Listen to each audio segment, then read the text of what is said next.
como nación, como país. Desde ese punto de vista, es a eso lo que esencialmente estoy apuntando, porque un trabajo con la gente en el lugar donde está la gente. Y sobre todas las cosas, hacerme sensible yo con ellos de esas necesidades que, sobre todo las clases más marginadas, siguen pasando. En primer lugar, los hermanos indígenas que viven en circunstancias muy Ya, vamos a llegar deplorables, a esa parte. deplorables, terribles, ¿verdad? Entonces, ¿qué va a hacer en este caso? Ver con ellos cuáles son las necesidades, cuáles son los recursos disponibles y pelear hasta el último. Eso Vamos a llegar a significa, esa parte que son parte de tus 21 puntos precisamente de preferencia, como vos estuviste promocionando. Pero te quiero preguntar, en este trayecto, esta primera etapa de este proyecto, este gran proyecto que planteaste este año para nosotros, la gente del Ateneo, la gente que te conoce, nosotros estamos pendientes de este nuevo proyecto tuyo. Este, eh, ¿qué parte de la ciudadanía es la que más te sigue, vamos a decir? ¿Eh? Sabemos que vos estás todo el tiempo con todo tipo de gente y todo tipo de edades, ¿verdad? Hoy en día hasta ya tener la experiencia de tus nietos y todo ese tipo de cosas, ¿verdad? Con la que vos convivís y con la que vos tenés que tratar, obviamente, y crecer con esa gente. ¿Cuál es la gente que vos considerás en este momento o te diste cuenta o notaste que son los que te siguen en estas ideas que propones? bueno, en general, desde el punto de vista de los temas que yo deseo abordar con preferencia, en realidad son temas que interesan a todos. De hecho, yo tengo una relación muy próxima con los docentes y mi preocupación, de hecho, es la educación y también las condiciones laborales de los docentes. Yo sostengo que los docentes paraguayos hasta hoy no ganan lo que tienen que ganar, se les pide mucho, se creó inclusive toda una especie de tela de araña así muy cerrada para tratar de endilgar, para tratar de culpar, para tratar de ponerle en una situación de desventaja al docente y decir, no, no, ellos no hacen nada, cobran mucho. Es mentira eso. En realidad, el docente paraguayo gana muy poco. Y entonces, es trabajar por eso, trabajar por la dignificación del trabajo docente. Por ejemplo, yo soy uno de los fanáticos de esa jornada docente en un solo turno, ¿verdad? Es imposible que un docente aguante 3 turnos. Yo llegué a trabajar cuando era más joven y aguantaba mucho. Trabajaba a la mañana, a la tarde y a la noche en distintos colegios.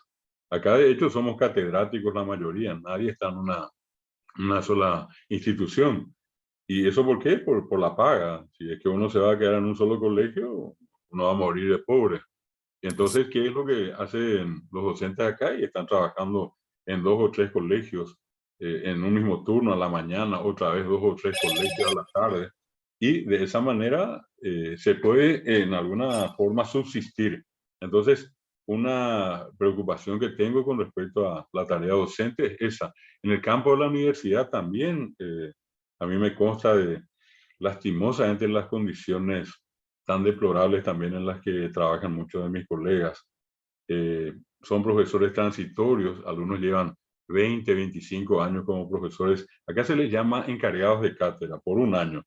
Es decir, cuando uno está llegando a diciembre, uno ya tiene que, aparte de ocuparse de los exámenes, de las planillas, uno ya tiene que preocuparse de si va a continuar el año próximo en el cargo o no, ¿verdad? Y si por esas cosas, por obra y gracia del Espíritu Santo, uno continúa el siguiente año, bueno, uno va sumando. Yo tengo casos, entre ellos están algunos muy conocidos nuestros, Zulma Trinidad, Paulino Gómez, Selva Acosta. Te menciono nombres de gente que conocemos, ¿verdad? Que hace años se dedican al tema de la docencia. Dentro de la Universidad Nacional, ellos son profesores encargados de cátedras de hace más de 20 años y no tienen con eso ni siquiera derecho a una jubilación, ¿verdad? Entonces, en mi gestión va a estar, pero en primerísimo lugar, el lograr la convocatoria a concursos como sea, el hacer que estos compañeros nuestros tengan una condición de docentes ya con un trato permanente, ya no transitorio, y con eso tener los beneficios que a cualquier trabajador le corresponden. El caso de los estudiantes, ¿verdad? En las escuelas, en los colegios. Lastimosamente nosotros tenemos acá muchas escuelas precarias, hasta decir precaria ya creo que es mucho, ¿verdad? Escuelas que se caen, clases que se dan bajo los árboles. Nosotros tenemos que tener una mayor inversión en el tema de la educación.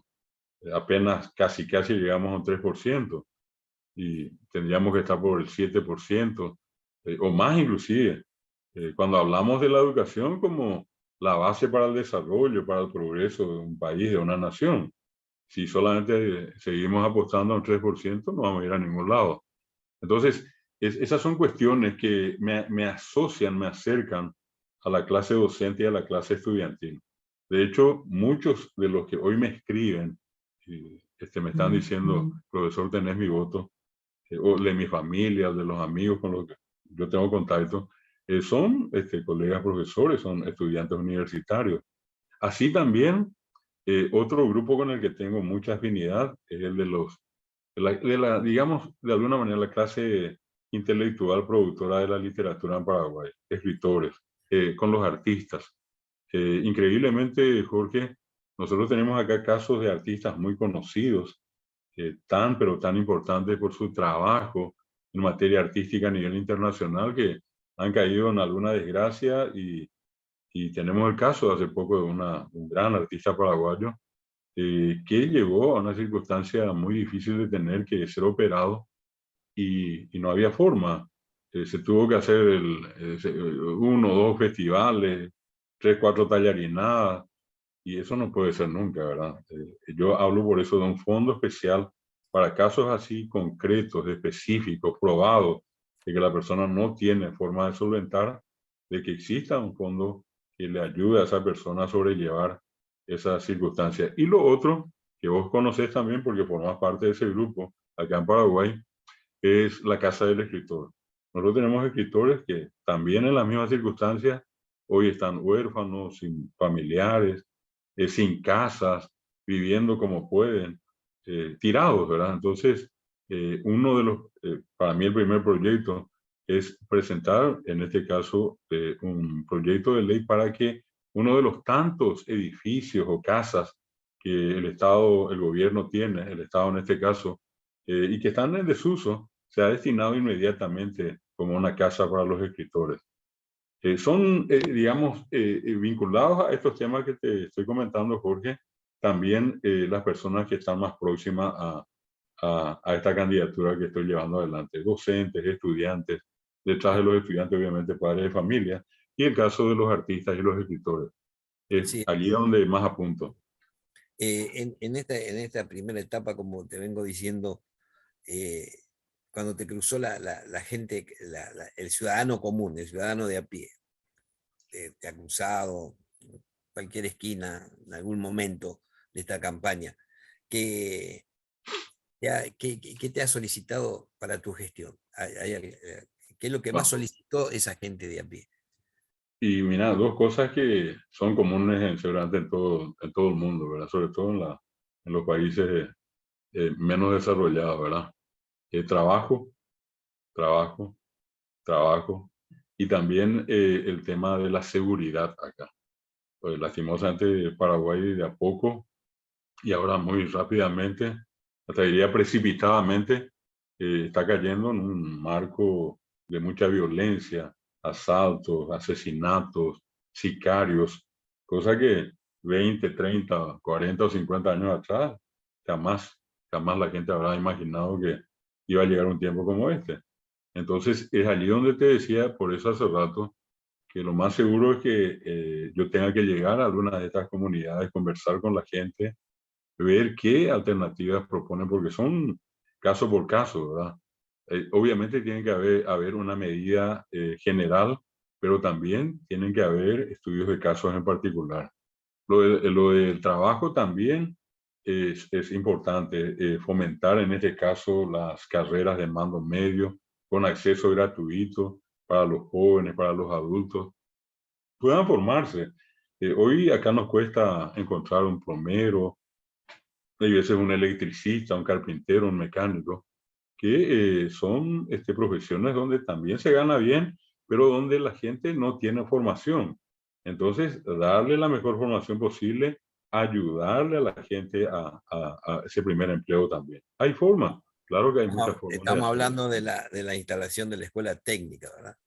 La Y que, claro, de hecho, nosotros tenemos acá, sería expandir y crear más facilidades para que la gente pueda acceder a estas escuelas técnicas.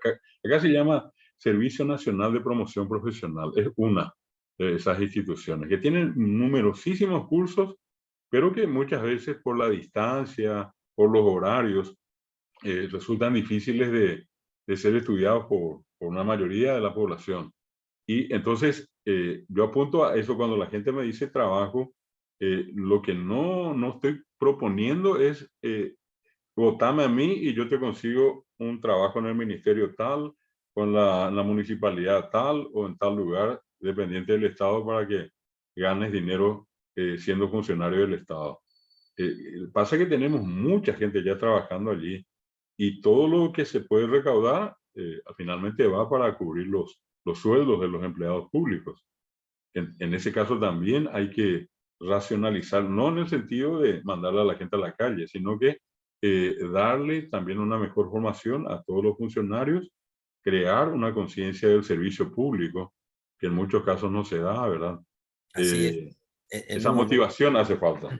en un momento acá en la Argentina también se motivó para el trabajo desde la formación, como estás planteando, David, y se crearon, sabemos que las personas intelectualmente, algunos dan para la intelectualidad, vamos a decir, el profesional allá arriba, alta gama, pero otro no le interesa tanto el tema libro, sino que es más práctico. Hay una inteligencia que también se presta a esa inteligencia práctica y se crearon las escuelas de oficio.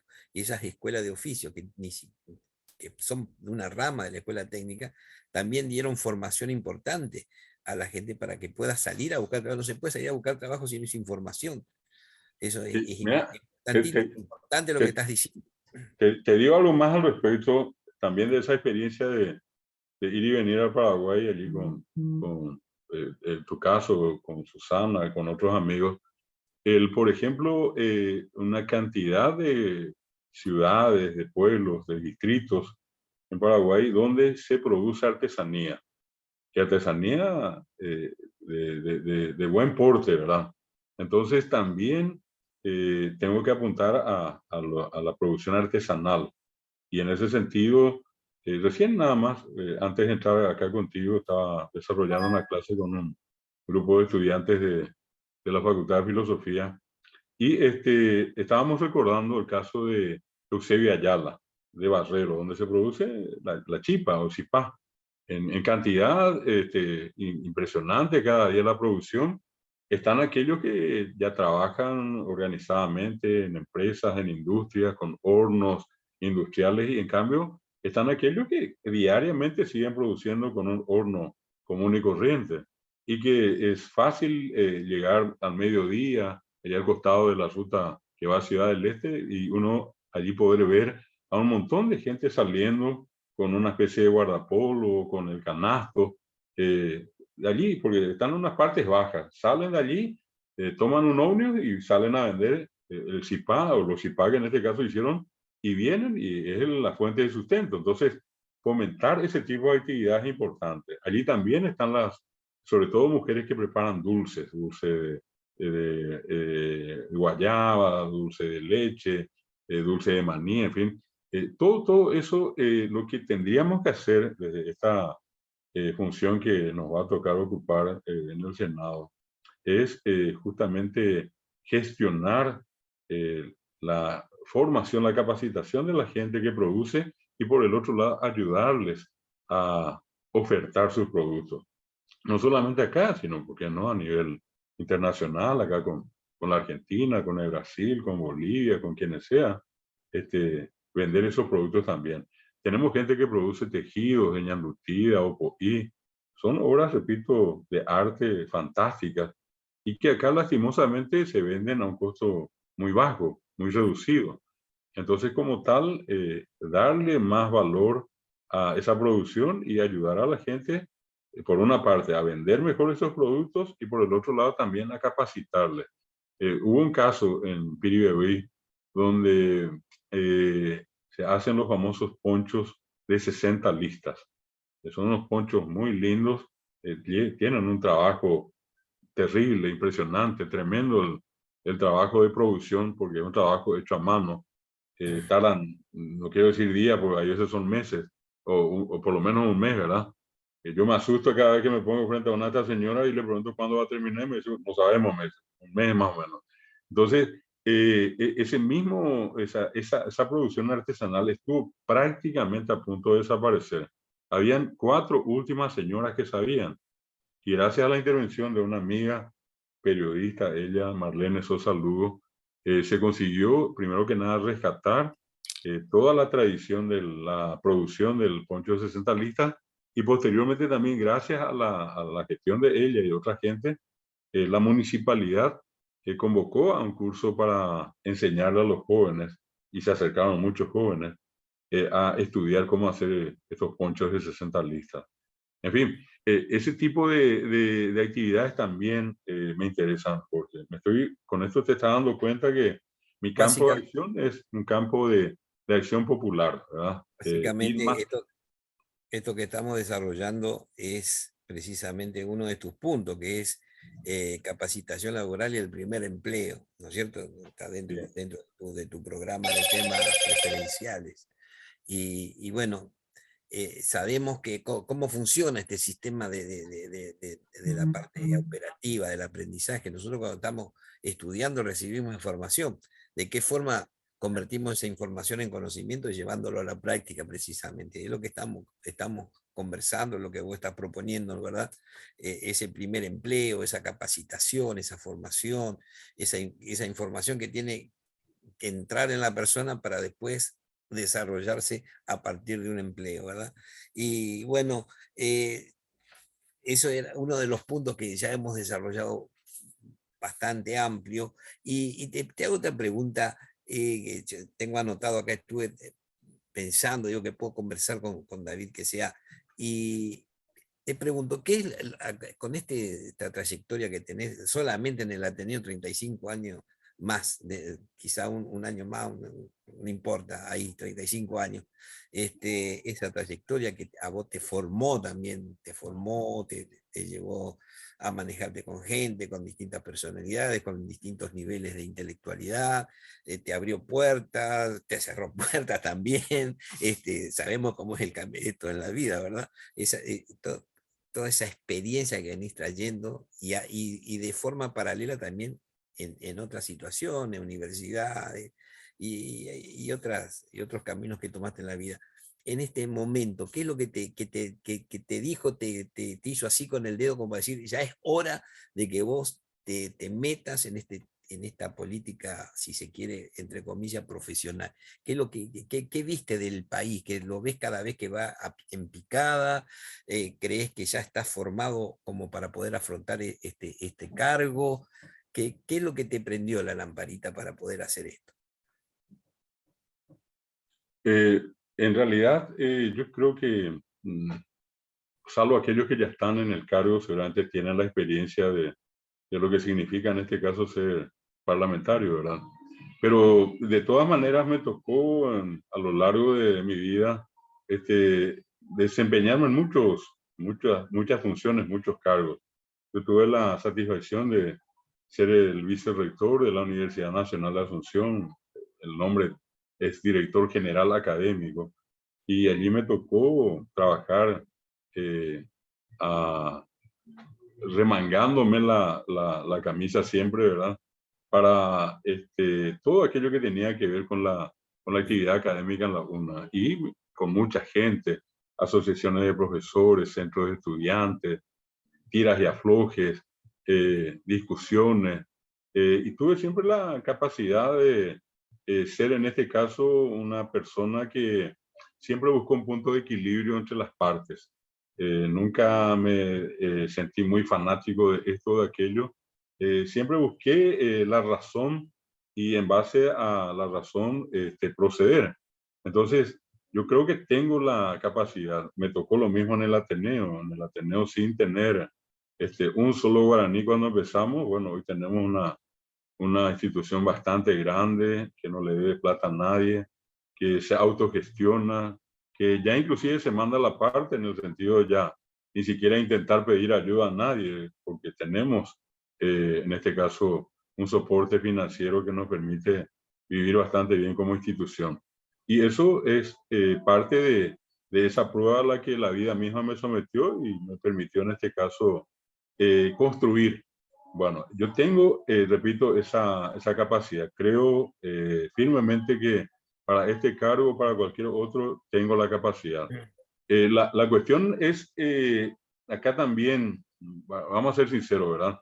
Yo vengo con una carga muy importante en materia de reconocimiento, tengo una trayectoria limpia, bien hecha, respetada, admirada por mucha gente, yo soy consciente de eso. Y el riesgo es este, me preguntaba un amigo periodista muy serio, acá muy reconocido, me decía, ¿y te vas a meter al chiquero? Y yo le dije, sí, pero no para estar en el chiquero con los demás, voy a entrar para limpiar el chiquero, le decía yo.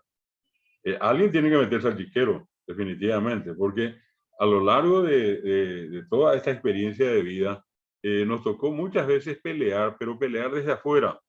Y pelear desde afuera es pelear el doble, el triple o cuádruple de lo que normalmente a lo mejor podríamos hacerlo desde adentro. Entonces mi intención ahora es probar desde adentro.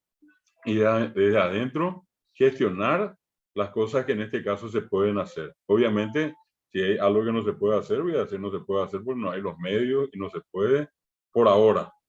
Veremos la posibilidad más adelante, pero ahora mismo es imposible.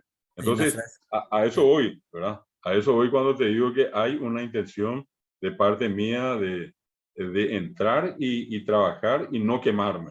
Yo lo que no voy a hacer es quemarme allí. Si Y me acá, meto es con toda tomando, esa experiencia, con toda esa trayectoria para seguir sumando y en este caso para servir a la gente y hacer cosas que la gente espera que se haga. Esa es mi intención. Y la invitación en realidad surgió gracias a un amigo que es también un comunicador muy conocido en Paraguay, que es Lucio Ruiz Díaz. En agosto pasado fui invitado por él a un programa que él hace acá semanalmente y fui a la grabación y en plena grabación él sale y me dice, me pregunta, ¿verdad? ¿Vos por qué partido te presentás? Yo le digo, por ninguno, es más, no soy candidato, le dije. Y él fue la persona que me dijo, bueno, no podés quedarte afuera, yo estoy en Patria Querida, voy a hablar con el coordinador, me gustaría que te acerques y que te candidates, que entres como candidato a senador. esa era Esa una fue de la una, circunstancia en la que yo fui al partido Patria Querida, te cuento, Jorge. Yo conversé con el coordinador, él me comentó qué era Patria Querida, yo acepté porque me identifiqué con eso. Yo nunca hice vida partidaria, nunca más. Y entonces cuando él me dijo esto y esto y esto es Patria Querida, entonces yo también le dije esto y esto es lo que yo quiero hacer. Y llegamos a un acuerdo, me dijo, no, esto no va en contra de los principios nuestros, por supuesto, bienvenido. Y a partir de allí es que empecé, hablando mal y pronto, mi vida, digamos, política lleva, si se quiere, 8 o 9 meses, nada más. Así formalmente. He hecho política toda la vida, sí, pero no sí, partidaria. Esta es la primera vez que lo hago y espero salir bien de esta. así es. Bueno, como decía, dabas el ejemplo del chiquero, sí o sí hay que embarrarse la canilla. Pero lo más importante, embarrarse la canilla, no es tan lo problemático, sino de el para qué, ¿no es cierto? El objetivo final de embarrarse la canilla, ese es el quid de la cuestión, si vamos al caso. Y bueno, ya me contestaste una de las preguntas que te iba a hacer de por qué vos, cómo fue que vos elegiste a Patria Querida o Patria Querida te eligió a vos o vos elegiste. Veo que fue un medio, un ida y vuelta, te tentó y tuviste el sí fácil, como decimos, ¿eh? O sea, en el buen sentido de la palabra, ¿no? Te gustó, te sentiste preparado, fuiste, averiguaste, te gustó y cabiste ahí en el... Claro, también, como fue una cuestión muy rápida, esto si tardó 4 o 5 horas, ¿verdad? Entre decidirme y aceptarme ellos y tener la reunión un día más, ¿verdad? De hecho, yo también conversé en este caso con mi esposa, con mis hijos, porque es una decisión muy importante, ¿verdad? Y sobre todas las cosas porque es como si fuera empezar de nuevo, ¿verdad? De hecho, empecé muchas veces, empecé la historia de mi vida, varias historias me tocó empezar y esta va a ser una más. Entonces, desde ese punto de vista, como te digo, yo conversé, es un partido de centro, no, no es muy de derecha ni de izquierda, está allí y yo puedo volcarme a uno y al otro lado de acuerdo a las circunstancias, ¿verdad? Habrá momentos en los que me debe identificar con algo de la derecha y con otro más de la izquierda. También un partido que defienda a la familia, que le interesa, de hecho en el nombre del partido Patria Querida está la patria. Entonces son cosas que de buenas a primeras ya se convirtieron en un elemento a favor de mi aceptación. Y vuelvo a repetirte, lo otro es lo que está resumido en ese material que tenés a mano y que define en este caso mis, digamos, temas de preferencia. Yo le dije, esto es lo que a mí me interesa, voy a dedicarme más a esto, lo que no quiere decir que no atienda a lo demás, pero esto va a ser, en adelante, van a ser mis objetivos preferenciales. Allí llegamos a ese acuerdo y allí empezamos a trabajar, Jorge. El Paraguay, como todos los países en nuestra querida América del Sur, tiene plata, ¿verdad?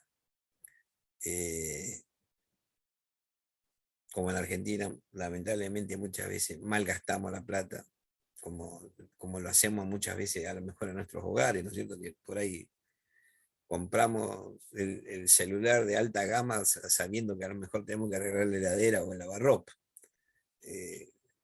Por ahí nos centramos en cosas que después son por el momento, pero que no nos van a hacer a la utilidad de la vida diaria. Y todo lo que vos estás proponiendo para gestionar, ¿cómo pensás conseguir ese dinero?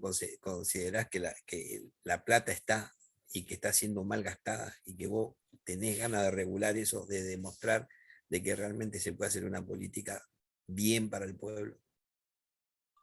Así mismo, hay mucho dinero. Es redireccionar, reprogramar, reorientar aquello que está en este momento mal gastado o gastado de manera indebida.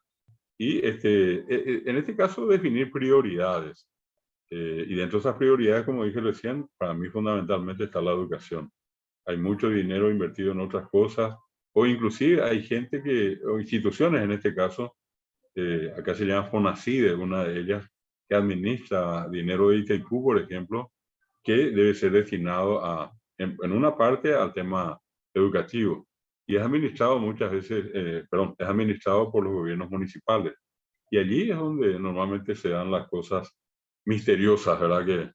Que hace que en algún momento lo que había ya no hay y en fin, cosas como esas.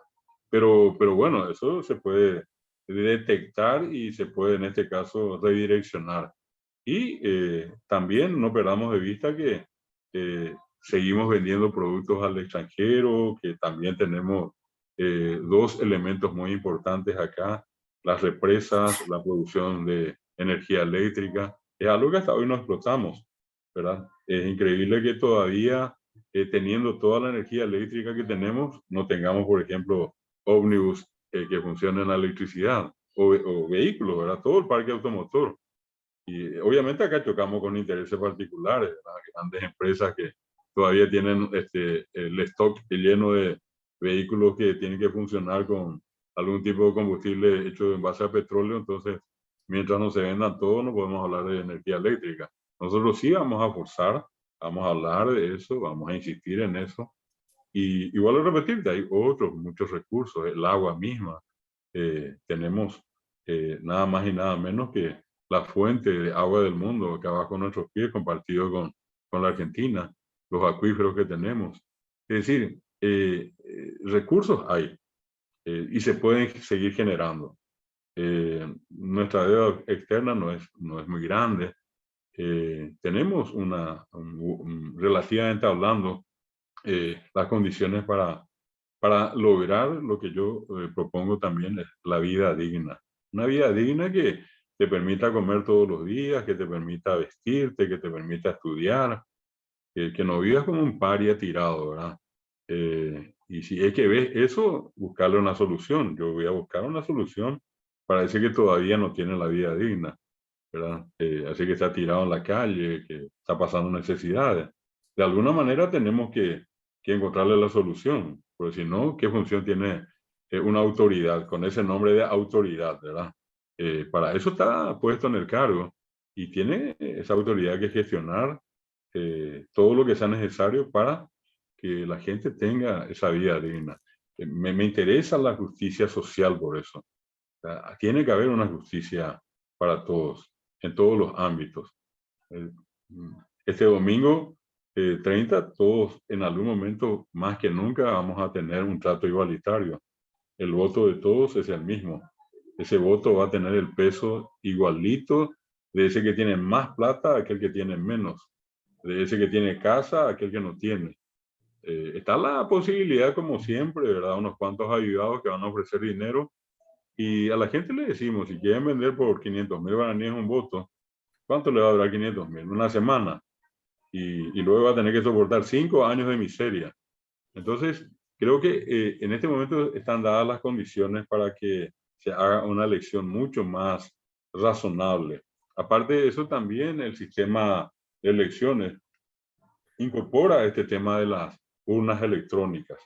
Lo que anteriormente se hacía con papeletas y allí se podía llenar los papeles y sacar de acá y poner allá.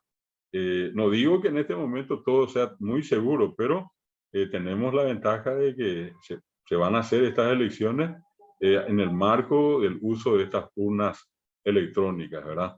Ya no van a haber tantas posibilidades y si las hay, y seguro que habrán, ¿verdad?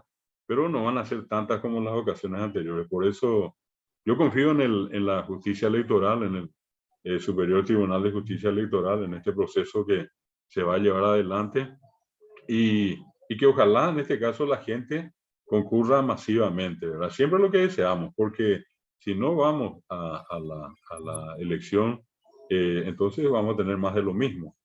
Y solamente participando la mayor cantidad de gente es cuando probablemente todos demostremos también el deseo de vivir en un país mejor, con justicia social y con vida digna, como estaba diciendo usted. El concepto de justicia social, querido David, mucha gente cree que son políticas pura y exclusivamente dirigidas a los más, vamos a decir, con menos recursos, ¿verdad? Y quiere en cierto modo enfrentarse con el microemprendedor, con el que tiene aspiraciones altas y el que llega, el que no llega, el rico, el poderoso. O sea, ¿qué concepto es el que le das vos al de la justicia social? Es simplemente equiparar todo lo que puede dar el gobierno, no importa si el rico es pobre, o la justicia social solamente está dirigida al de bajos recursos. En realidad es para todos, ¿verdad? Yo, por eso, si no, no sería justicia, ¿verdad? Sería también una forma muy disfrazada de justicia, ¿verdad? A lo que yo apunto es, por ejemplo, ya que hablamos de los mini emprendedores o empresarios o productores, es, por ejemplo, que alguien venga mañana y me diga, yo necesito 20 millones de guaraníes para hacer funcionar el negocio y sé que voy a ganar. Y resulta que él en el momento en que está haciendo ese proyecto no tiene ni 1 millón. Y es allí donde tiene que haber un fondo de ayuda para darle a él la posibilidad que tiene ese otro que gana bien, que vive bien, que tiene una empresa floreciente. Entonces es hacer una apuesta por este. Al momento de tener que devolver, en proporción va a devolver lo mismo que tiene que devolver aquel otro grande que también presta dinero y que en muchos casos muy avivados no devuelven. En este caso va a ser de igual a igual el tratamiento. Es decir, si este más pobre presta o este mediano presta y el millonario presta, bueno, que todos devolvamos en la proporción del préstamo que hicimos, ¿verdad? Pero que finalmente ese que está afectado por el caso que te mencioné, que necesita 20 millones, y con 20 millones consigue el triunfo, la victoria, y con eso se posesiona bien y mañana viene y me dice, ahora en vez de 20 necesito 40 y me demostró que pagó los 20 y pagó a tiempo y pagó bien y usó bien la plata, gustosamente le damos 40. Pero es a eso a lo que yo me refiero. Darle a cada uno lo que le corresponde también. No negarle a unos y preferenciarles a otros. Es decir, que todos seamos iguales ante la ley y en este caso también en el acceso a las oportunidades, ¿verdad? Yo creo en esa carrera donde todos partimos de un mismo punto apuntando a llegar a 100 metros. Yo lo que no creo es en que de los 10 que competimos, 9 estamos acá y hay uno avivado allá que está un metro antes, ¿verdad? Obviamente va a ganar la carrera. ¿Por qué? Porque las condiciones no son iguales, no son justas. Entonces lo ideal es que si somos 10, los 10 partamos de acá y al momento de correr uno va a ganar. ¿Por qué? Porque es más rápido, porque es más sano, no importa qué razón. Pero nadie se Así va a es. quejar de que no corrimos desde el mismo punto. Todos partimos del mismo lugar y al final uno con más virtudes llegó a la meta como tenía que llegar. Ya nos dijiste lo que pretendés trabajar y lo que, en qué pretendés eh, precisamente cuando puedas, y ojalá que pueda ser así, que ocupe tu banca, todo lo que pretendés para los docentes, para los estudiantes, ¿verdad? En las mejoras, y eso creo que tiene que ver con esa educación de calidad que vos estás exigiendo. Sabemos que las personas, en el caso de los docentes, tienen dos necesidades muy bien marcadas, que una es la necesidad social de poder vivir por lo menos bien, poder pagar sus impuestos, que le alcance la plata para poder crear su familia y todo eso.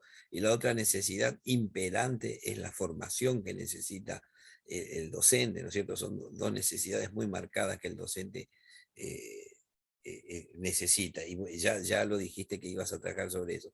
Ahora la pregunta es, vos ya estás dispuesto a darle, estás diciendo, quiero darle esto al docente. Ahora, ¿qué esperás vos del docente paraguayo? ¿Hay algo que vos esperás de ello? Por supuesto, por supuesto. Obviamente que a mejores condiciones de trabajo también tiene que haber un producto de mayor calidad, ¿verdad? Darle la tranquilidad a un docente de que pueda estar en un lugar, que pueda estar cómodo, que pueda tener el acceso a todo lo que requiera, ya sea en materia profesional, que pueda tener en este caso capacitaciones periódicas, sin que en este caso se le tenga que estar reclamando algún tipo de pago, porque acá es común que la mayor cantidad de las capacitaciones se hacen de manera privada, cuando es una función del Estado también. Yo con eso no estoy negando la posibilidad de que instituciones particulares se dediquen a desarrollar cursos de capacitación bajo ningún punto de vista. Estoy muy de acuerdo en que tanto el Estado como el sector privado tienen que intervenir en este proceso. Pero digo que en este momento el Ministerio de Educación, por ejemplo, no está haciendo las capacitaciones como se tienen que hacer. Eso es lo que nosotros vamos a, repito, gestionar, lograr que los docentes tengan y qué es lo que vamos a pedir a cambio. Si asistió a esta capacitación y acá aprendió algo nuevo, que eso nuevo pueda transportar a la clase y a los alumnos y en mejorar con eso la calidad de la educación. Nosotros, por ejemplo, tenemos acá el caso de muchos docentes, Jorge, que fueron beneficiados por un programa de becas que se conoce con el nombre de Becal. Cal es de Carlos Antonio López, el primer presidente constitucional de Paraguay. Y estas becas se han, gente que del campo de la educación, y no solamente docentes, otros profesionales han sido seleccionados en este caso por la calidad de cada uno de ellos, y han ido a distintos países, acá en Sudamérica, Norteamérica, hasta Europa, en fin, y han retornado y hasta ahora nadie, ninguno de ellos, bueno, no quiero decir ninguno porque habrán poquitos, ¿verdad? Pero la gran mayoría no devolvió a la sociedad los beneficios de esa beca, porque el compromiso era ir, formarse y volver. Y al volver, retribuir esa beca dando las clases, incorporando los conocimientos que adquirió. No es porque no quieren ellos, sino que sencillamente porque hasta ahora no tenemos un sistema organizado que permita la incorporación de estos colegas para que hagan la transmisión de esos conocimientos. Es mi planteamiento, por ejemplo, que se cree un porcentaje, un cupo porcentual anual de ir incorporando a esta gente, si ya no es docente, y si tiene la posibilidad de ejercer la docencia, que sean incorporados al sistema educativo y que aporten los conocimientos que trajeron, ¿verdad? Porque si no, es una pérdida, pierde el Estado y pierde también esa gente que al fin y al cabo fue a formarse con la idea de en algún momento venir acá e invertir esos conocimientos en Paraguay y no lo pudieron hacer hasta ahora. Esas son las cuestiones que, repito, están dentro de mi ánimo ir desarrollando y que son cosas que yo vi, que yo conozco y que en este caso también pueden ayudar a ese docente a cualificarse mejor, ¿verdad? Y volver acá y retribuir eso a sus alumnos, a través de los alumnos a los padres y a través de los alumnos y los padres a toda la sociedad. Ese tiene que ser el efecto de esa fuerza, por una parte centrífuga y centrípeta, ¿verdad? Que es una fuerza que viene y que va. Esa es una cuestión fundamental para nosotros en este caso. Bien. Los hermanos indígenas, como decimos siempre, en toda América del Sur, han vivido tan mal. No sé si se puede decir que están viviendo o han vivido, si no, podemos, creo que para el término más exacto con lo que a ellos les pasa es, han sobrevivido o vienen sobreviviendo. Creo que es la palabra más exacta que vienen viviendo. Pero bueno, uno continuamente está viendo información, está leyendo informaciones y al final, al cabo, no se sabe cuál es el momento que han pasado mal, porque todo el tiempo están mal prácticamente. Siempre son los más desposeídos y siempre se le avasallan más desposeídos. Vemos filmaciones donde hay chozas hechas con plástico y tacuara y viene un camión y se las tira, o sea, es como que le está tirando una casa de cemento, no sé, a alguien, ¿verdad? Bien, pues, en ese trabajo que vos querés hacer o gestiones que tenés pensadas para este tema de los hermanos indígenas, ¿cuál sería la primer medida que si vos estás en tu banca, a vos te urge por tratar de ayudar a esta gente? Primero, el aseguramiento de las tierras. El problema es tierra en este momento. Han sido despojados y hasta ahora, el año pasado, a fin de año, habían 400 órdenes de desalojo en las fiscalías de nuestro país. Por distintos motivos, todavía no se operativizaron todos esos desalojos, pero están allí. Hay denuncias, hay un montón de circunstancias que en cualquier momento pueden desencadenar, en este caso, uno o más desalojos. Y la idea es que si la propiedad les pertenece desde hace años, son dueños ancestrales de estos territorios, pues es una obligación también del Estado asegurarles el acceso a la tierra. Y con eso vendrá lo demás, porque vos sabes mejor que yo y mucha gente que nos está siguiendo que vinculado a ese hábitat está toda una tradición cultural, sobre todo religiosa. Es en el monte, es allí en el hábitat, donde todo tiene sentido para ellos. Cuando son expulsados, cuando son desalojados, se produce una especie de etnocidio, una muerte cultural. Ellos andan deambulando por allí, pero culturalmente la condición de ellos es desastrosa, en todo sentido, espiritualmente, culturalmente. Y entonces, por eso, insisto, asegurar las tierras y con ello también cuestiones importantes en materia de salud, en materia de educación, ¿verdad? Nosotros hasta hoy no tenemos más que para los guaraní hablantes, para las etnias de habla guaraní, textos preparados para desarrollar la educación dentro de la cultura y de la lengua guaraní. Pero ¿qué pasa, por ejemplo, con otras etnias? Por decirte, Nivaclés, que están en el Chaco, Tobas, que inclusive compartimos territorio entre Paraguay y Formosa, Argentina, y más, ¿verdad? El caso, por ejemplo, de los propios ayoreos, los chamacocos. No, nosotros no tenemos hoy en Paraguay políticas educativas que apunten a estas comunidades indígenas. Todo está preparado para la familia, las etnias que hablan guaraní, pero no así para aquellas otras, ¿verdad? Y lastimosamente es allí donde esa pérdida se hace notoria. Está el trabajo que hizo nuestro amigo, lastimosamente fallecido, el doctor Ginan, con los guaná, en la zona del Chaco, al lado ya del otro lado del río Paraguay, en la parte alta, frente a Concepción, a Vallemí, está la zona donde viven los guaná. Él llegó al lugar, encontró unas 300 y un poco más de personas, pero lo triste del caso es que solamente ahí están, 4 mujeres indígenas, ellas de la etnia guaná, eran las últimas que sabían hablar guaná, pero el guaná hablado por las mujeres, porque así como en el guaraní, decimos los varones seraí al hijo, serayá a la hija, la mujer le dice shemembui al hijo a la hija, o yo le digo a mi esposa Sherembireko y ella, mujer, me dice a mí, varón, me dice semena. Bueno, que la parte de ese vocabulario masculino ya se perdió. Por más que estén 300 y un poco más de personas, hombres y mujeres, lo que Jinan consiguió rescatar es el vocabulario de 4, conocido en este caso por 4 últimas mujeres.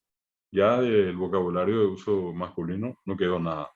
Entonces, acciones como esas son las que tenemos que llevar a cabo y de manera urgente para rescatar, enviar investigadores. Es allí donde las universidades tienen que intervenir y que los proyectos de investigación, los proyectos de extensión universitaria se puedan desarrollar con estas comunidades indígenas, que profesores y estudiantes, junto con los miembros de estas comunidades, se dedican a rescatar, a inventariar cada una de estas culturas, los conocimientos, la lengua, ¿verdad? Esa es una función que se puede hacer como parte de la gestión universitaria, sin tener que invertir muchos recursos, porque uno dice, yo estoy diciendo esto y más uno va a decir, pero ¿cuántos millones y de dónde vamos a sacar? Hay formas de hacer y una de ellas es con la intervención de las instituciones universitarias que tienen sus recursos y que pueden, en este caso, en un programa solidario con una contraparte que no va a ser seguramente de gran envergadura, llevar adelante este tipo de gestiones para rescatar todo lo que tiene que ver con las manifestaciones culturales de los pueblos indígenas. Incluso en el tema de poder formar a los docentes, nosotros tenemos carreras de ciencia de la educación, formar docentes con un carácter más rápido, con el rescate que se hayan hecho de las voces, de las construcciones sintácticas de cada uno de estos idiomas, estos docentes puedan salir y desarrollar las clases en sus respectivos idiomas. De que se puede, ¿verdad? La cuestión en este caso es, como te decía, partiendo de que primero, yo primero apunto a la tierra, luego apunto al tema de la educación, al tema de la salud y al tema del trabajo, que también ellos tienen que tener una posibilidad, por ejemplo, de en algún momento vender la artesanía que ellos producen, ¿verdad? Por ejemplo, hacen obras de arte y como obras de arte se pueden vender también. Se pueden crear lugares de exposición artesanal donde la gente va y compra. Es muy común ver a tanta gente comprar artesanía en muchas partes. Esto no va a ser la excepción con la artesanía indígena. Y lo que Vale. en este caso necesitamos es empezar. Empezar es lo que queremos. Vendrán después seguramente otras acciones, pero eso sería lo elemental para mí. Asegurar las tierras y con eso después acercarles alternativas de mejoramiento en materia de educación, en materia de salud, en materia de trabajo. Sin tocar todavía el hecho de que muchos países poderosos ayudan a Paraguay con, con subvenciones para la cultura, para precisamente este tipo de gestiones, ¿verdad? Tipo Japón, China, y todo eso, ¿verdad? Pero otro punto importante para los indígenas también, que vos estás nombrando, David, es el tema seguridad. Nosotros por ahí creemos que porque el indígena es indígena en sí mismo y está en la selva, en el monte o en los límites de país y país, no le están sin seguridad porque continuamente están atacando por gente que obviamente que viene a robar sus tierras, gente contratada, gente que viene a despojarlo. Lo hemos visto en video, gente armada con arma de guerra, arma grande, brasileros vienen de otro lado y así sucesivamente, constantemente con mucho asedio. Otro tema importante también para resolver el tema de la seguridad de los indígenas, ¿verdad? Por supuesto, y si se dan las circunstancias, así como se va a dar en el caso de la victoria, sobre todo en este caso de la concertación, creo que se van a dar nuevas alternativas en materia de autoridades. Una de ellas, te mencioné el caso del probable ministro del Interior que fue presentado en esa, digamos, en esa condición a Sebastián Villarejo, presidente de Patria Querida, obviamente va a ser reunirnos con él y con otra gente vinculada al Ministerio del Interior y ver cómo hacer para precautelar con anticipación la seguridad que corresponde a los pueblos indígenas, como a cualquier ciudadano que vive en este país y está amparado por una constitución y por las leyes, ¿verdad? Entonces, en este caso, por ejemplo, están las garantías legales. La cuestión está en que se cumplan, en llevar a la práctica. Entonces, lo que vamos a reclamar es eso. Por eso decía que va a ser una tarea donde vamos a seguramente tener que trabajar en varios frentes. Por eso que yo decía, va a ser un trabajo en equipo. No lo voy a hacer únicamente yo. Lo vamos a hacer entre todos. Entonces, es como en la característica que tenemos en el Ateneo, hay un director en tal parte, otro en tal parte, otro en tal parte, pues vamos a tener eso mismo. Vamos a organizar una red de personas que en este caso, con un gesto solidario, resuelvan inmiscuirse en esta acción de emergencia que nosotros necesitamos poner en práctica, no solamente con el tema indígena, con todo, ¿verdad? Pero con el tema indígena en particular, por supuesto. Ya sea, como te dije, en el tema del aseguramiento de la tierra y en este caso sumémosle, de hecho está dentro del proyecto el tema de la seguridad. Ya para ir terminando, profesor, eh, el segundo punto de estos 21 temas preferenciales corresponde al fortalecimiento del guaraní y el bilingüismo. Que asumiendo que podés estar en tu banca de senador, hay vamos a decir, una idea que pueda revolucionar el guaraní en Paraguay? ¿Hay una gestión que vos tenés pensada que pueda cambiar la situación del guaraní actual en el Paraguay? Que no es menos, ¿no? Porque peor es nada, como nosotros, pero de poder mejorar, encaminarlo verdaderamente alguna vez al guaraní, por lo menos en el Paraguay, que si bien sabemos que el Mercosur, toda persona que, que trabaja con el guaraní, que quiere el guaraní como cultura, que quiere el guaraní como precisamente investigación, siempre está detrás de lo que el Paraguay propone. El Paraguay punta en este caso, propone el Paraguay una cosa y todo el Mercosur, aquello, es lo que yo le llamo la militancia guaraní, bien entendida, que no es que sale con palos a la calle, sino la militancia, el defender un ideal a través de esta cultura, siempre está atento y ya está medio mal acostumbrado también a que el Paraguay siempre tiene que largar, hacer punta en este tema, ¿verdad? ¿Vos tenés alguna gestión, alguna idea revolucionaria para el guaraní como para instalarlo o simplemente fortalecer lo que ya está? Bueno, en realidad serían algo de las dos cosas, ¿verdad? Fortalecer lo que ya está y está bien, ¿verdad? Y por el otro lado, innovar en otras cuestiones. Y allí entra, por ejemplo, todo el tema de la alianza público-privada también. El Estado no puede asumir todo. El Estado puede pautar políticas en materia de difusión, en materia de normalización, etcétera, pero también tienen que intervenir otros actores, ¿verdad? En este caso, como te mencionaba, el caso de las universidades, está la academia, están las instituciones específicas, el caso nuestro del Ateneo, el Instituto de Lingüística Guaraní de Paraguay, en fin, por mencionarte solamente algunas como referencias. Pero es fundamental en este caso, primero que nada, proveer también de fondos. Ah, tenemos Sí. una Secretaría de Políticas Lingüísticas. A mí me consta de las buenas intenciones de la actual ministra secretaria, así también en su momento del primer ministro, que fue el doctor Carlos Villagra Marsal.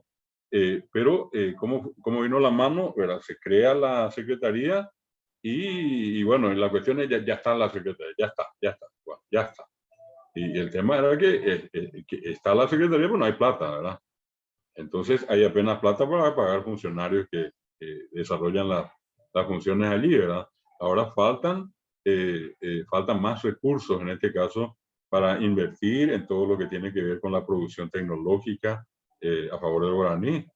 Vos tenés esa experiencia, muchos amigos, el crear, en este caso, más páginas, crear más canales, crear, en este caso, materiales, todo lo que tiene que ver con el tema de TICs, ¿verdad? Eso muestra la nueva cara del guaraní, la cara de un guaraní de este tiempo, de este siglo, de este milenio, y nos muestra una lengua viva. Entonces, ver la forma en que se puede invertir allí y abrir los espacios para que aquellos que tienen el potencial económico, el capital, puedan invertir allí y obviamente si tienen que ganar, que ganen a costa de eso.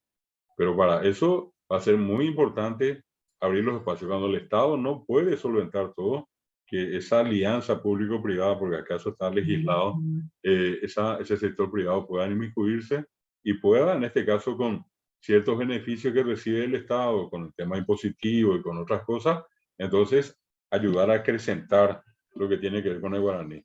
Lo otro, definitivamente, es seguir, pero con mucha fuerza, el tema de la formación de más docentes.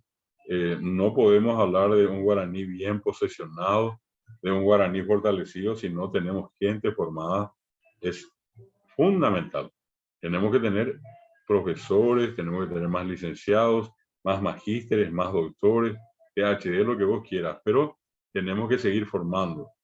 Una persona que, por ejemplo, pasó por el Ateneo y llegó a la jerarquía última dentro del escalafón académico de ser doctor, mínimamente estudió 8 años de guaraní, ¿verdad? Entonces, nosotros seguimos necesitando esa clase de gente.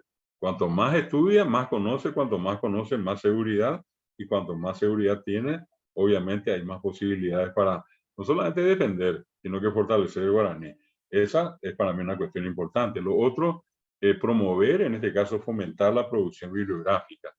No solamente bibliografía, pongo bibliografía como una cuestión muy tradicional, producción de libros, todo tipo de materiales que hoy en día se pueden disponer, eh, y que puedan ser de utilidad en este proceso de no solamente la enseñanza, sino que la difusión. Mañana puede caer en poder de un papá, de una mamá, de un abuelo, una abuela, y que pueda tener la posibilidad de ver una película doblada al guaraní, una obra de teatro doblada al guaraní, como sea. Pero eso es lo que en este momento necesitamos, y es apuntar, en este caso, a la producción bibliográfica y en este caso también en otros formatos de todo lo que en este caso mucha gente diariamente produce en materia guaraní. Digamos que son las acciones más inmediatas. Lo otro que no podemos dejar de considerar, yo particularmente no, de hecho siempre me jugué a eso, siempre me jugué desde un principio al tema del relacionamiento internacional en la región guaranítica. Eso te involucra a vos, le involucra a la gente de Bolivia, a la gente de Brasil, a la gente de Uruguay, en fin, a todos los que quieran inmiscuirse. En el sentido de, no solamente se trata acá de fortalecer el guaraní en Paraguay, sino que dentro de la región. Y si desde esa banca en el Senado nosotros podemos intervenir, pues vamos a intervenir también. Por eso te repito, Jorge, ¿verdad? Son varios temas. Y para esos varios temas, yo voy a encargarme de encontrar a la gente o a las personas que puedan ir coordinando. De manera que ocurre un incidente acá en el tema del guaraní y alguien me dice, esto hace falta. Y yo intervengo allí y busco a través de la gestión una solución a eso que me proponen. O alguien me dice acá en materia de producción artesanal, esto tenemos, esto nos hace falta, acá nos sentamos, hicimos este proyecto de ley, ¿por qué no presentamos? Bueno, yo tomo eso y presento el proyecto de ley. Bueno, Precisamente para eso. eso es lo que voy, porque si no va a parecer que es una cuestión muy desordenada que estoy apuntando hacia cualquier lado. Claro, Yo estoy pensando en esto, pero ordenadamente, con gente que probablemente no va a ser senador ni diputado ni nada, pero van a ser colaboradores nuestros. Vamos a entender esa banca, ese cargo de senador, en este caso compartido con todos. No va a ser una cuestión exclusiva para 4 o 5 personas que van a ser las únicas que van a tener acceso a mí. Yo voy a tratar de llegar allí. En esto funcionan los grupos de WhatsApp, las redes sociales, la cantidad de gente que ya está involucrada en cada uno de estos temas. Están los escritores que están organizados, están los artistas que están organizados, están los artesanos que están organizados, están los docentes que están organizados, los estudiantes universitarios organizados. Entonces, la intención es crear esos nexos y mantener reuniones periódicas con cada uno, y va a ser más o menos como un consultorio. preguntarle qué tal estamos bien, qué falta, qué nos falta, qué tenemos de interesante, qué produjo esto que promovimos y que al final resultó y cuál fue el resultado, fracasamos o ganamos. Entonces, va a ser una cuestión gradual y progresiva y va a ser una cuestión controlada también. Yo, por la costumbre que tengo, siempre he sido muy ordenado en ese sentido y voy a seguir haciéndolo. Bien. No me ofrecería yo a tantas cosas si es que no tuviera yo la capacidad de poder sobrellevar estas facetas que te mencioné, Jorge. Así es. Al llegar, suponiendo que ya estamos con la banca de senador y todo, ya tenés conformada una mesa de trabajo diaria para vos, un gabinete, ya tenés conformado una suerte de asesores que trabajan a diario con vos, ya estás trabajando sobre eso, ya tenés seleccionado el equipo o vas a esperar el resultado después del domingo. En parte sí, ¿verdad? Podría decirte un 50% sí. Y el otro el 50% va a ser parte de la contingencia, ¿verdad? De las eventualidades que van a ir apareciendo, ¿verdad? Van a ir apareciendo actores locales que van a ser mis referentes, ¿verdad? Por eso te decía que hay cuestiones así muy específicas en las cuales vamos a entrar, pero así de lleno y de entrada, esto que te decía, la Casa del Escritor, un fondo para los artistas en desgracia, el mejoramiento de digamos, la docencia con llamados a concursos, en nuestra presencia, insistiendo a la gente del ministerio para que mejoren los materiales, la formación, ese tipo de cosas, relativamente hablando, está organizado, ya está organizada esa parte y con amigos que eh, son de años, ¿verdad? Y lo otro es lo que, como te decía, en la medida que van surgiendo, vamos a ir armando la otra red.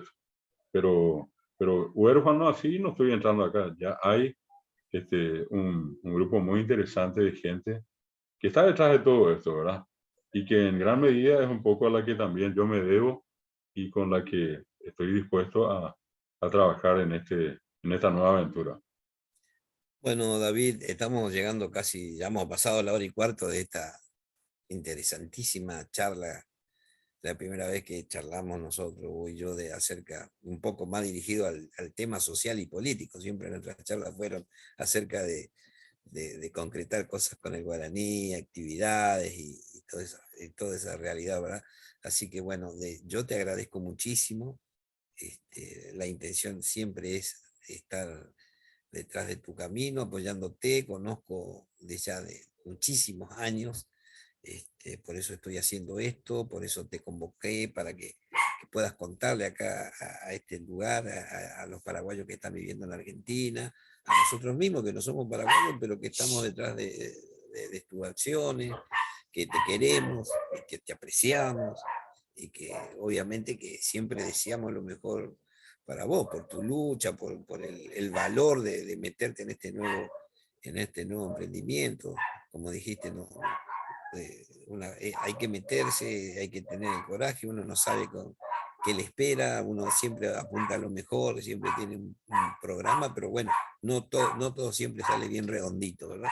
Así que nosotros estamos siempre dispuestos a apoyarte y bueno, en lo poco que podamos colaborar y ayudar, siempre estamos dispuestos, eso ya lo sabés.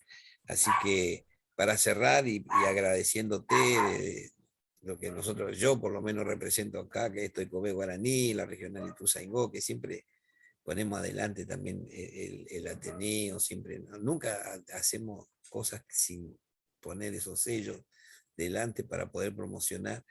Te deseamos, no te voy a desear suerte porque yo creo que acá va a funcionar al revés.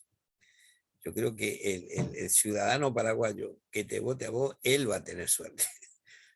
O sea, no te está dando la suerte a vos para que puedas ser. Está votando, o sea, va a elegir a una persona, como dijimos la otra vuelta, una persona capacitada, una persona que tiene ganas de comprometerse, una persona que no le esquiva, como se dice popularmente, al bulto. Estamos ahí firmes, una persona que tiene ganas de hacer, tiene ganas de ser justo, que es importante y está preparado para las tentaciones, ¿verdad? Para la corrupción, para afrontar cosas que muchas veces son cosas que a lo mejor se van a presentar en el camino y tienen que resolver. El poder, el famoso poder, estando, meterse en la política. Así que nosotros confiamos en eso, nosotros estamos con vos, caminamos detrás tuyo, y te dejo las últimas palabras para que vos puedas. Hay una militancia enorme en el mundo que te sigue, Europa, Japón, Chile, por todos lados, el que tiene relación con el guaraní conoce el nombre de David Galeano y siempre está atento. En algún momento le llega la noticia. A lo mejor esta noticia que estamos haciendo hoy no le llega mañana ni pasó, pero a lo mejor el mes que viene, mira, David Galeano, senador. Y queremos ser parte. Yo creo que esta militancia del Mercosur, por lo menos, queremos ser parte, aunque no seamos paraguayos y aunque que mucho queremos tu país. Uno soy yo, que siempre me ha aceptado con los brazos abiertos, mucha amistad en el Paraguay.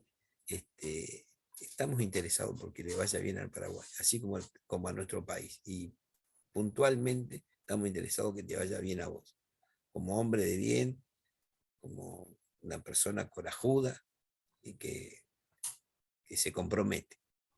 Así que te dejo estas últimas palabras y muchísimas gracias. Siempre te agradezco de corazón la amabilidad siempre de aceptar estas propuestas que te hacemos. Bueno, Jorge, en realidad el agradecido soy yo, che, porque conste que han sido días muy intensos, ¿verdad? Horas, minutos muy intensos los que me tocó vivir. De hecho, soy una persona que anda a altas revoluciones siempre, pero esta vez creo que superé mi propio récord, ¿verdad? Lo digo así de una manera también, digamos, hasta de broma o muy en serio, ¿verdad? Pero de todas maneras, te agradezco de corazón este espacio. Siempre es grato conversar contigo, siempre es grato verte allí con tu familia. Para mí es una cuestión muy importante. Yo soy familiero también, así es que eso es lo primero, ¿verdad? Eso es lo fundamental y ojalá que esto salga bien, ¿verdad? Quiero entrar por la puerta grande y mi intención es salir por la misma. Lo del tema de la corrupción, yo estuve expuesto muchas veces, nunca cedí. Yo creo que en este momento ya tengo todo lo que tengo que tener. No tengo más aspiraciones económicas que, repito, las que tengo, ¿verdad? Vivo bien, no me quejo. Y sobre todas las cosas, dentro de esto, entonces está la posibilidad de, hoy más que nunca, renovar ese deseo de servir y hacerlo con la gente, donde está la gente. Le pido a todos los que nos están viendo, los que nos van a ver después, no importa, que de ser posible a los que ya nos están viendo, concurran este domingo 30 de abril a las elecciones, a elegir y a votar. No importa quién, que en este caso sea yo el beneficiado de ese voto, maravillosamente contento voy a estar. Pero si no, igual, la gente tiene que ir y con eso darle más fuerza a lo que es la democracia y a lo que es en este caso el deseo que todos tenemos en el fondo de un Paraguay mejor, insisto, con justicia para todos, con una justicia social y que eso nos permita vivir dignamente, que es lo que todos deseamos. Así que gracias, Jorge. Un saludo cordial para vos, para tu familia y que todos pasemos de lo mejor este fin de semana, el domingo sobre todo, en las elecciones. Muchas gracias. Gracias, un abrazo, un gran abrazo y desde acá vamos a estar pendientes y siguiendo las noticias del Paraguay. Mucha suerte. Suerte, Su, gracias. Muy amable. Un gran Todo abrazo. lo mejor para este domingo. Muchas gracias, Su. Muchas gracias. Saludos para ustedes, que pasen muy bien. Y seguimos en contacto, ¿eh? Y pase lo que pase, continuamos. Así que o ganamos o perdemos, eso está en la hoja de ruta, ¿eh? Así es. Nos vemos entonces. Muchas gracias.